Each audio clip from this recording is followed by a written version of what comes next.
Taste the Daily.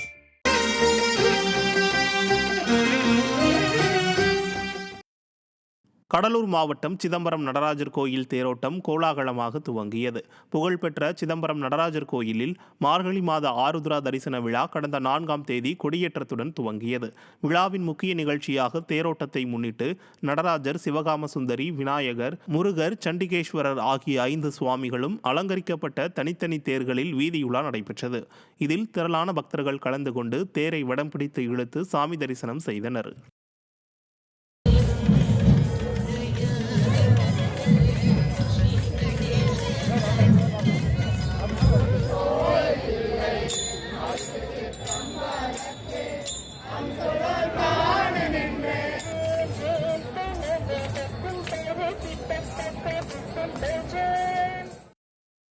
Ramanathapuram மாவட்டம் திரு உத்தரகோசமங்கை மரகத நடராஜர் கோயிலில் ஆருத்ரா தரிசன விழாவை முன்னிட்டு சிறப்பு வழிபாடு நடைபெற்றது.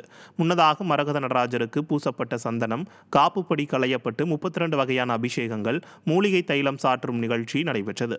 இதில் திரளான பக்தர்கள் நீண்ட வரிசையில் காத்திருந்து சாமி தரிசனம் செய்தனர். நாளை ஆருத்ரா தரிசன விழா நடைபெறுவதை முன்னிட்டு ராமநாதபுரம் மாவட்டத்திற்கு நாளை உள்ளூர் விடுமுறை அறிவிக்கப்பட்டுள்ளது.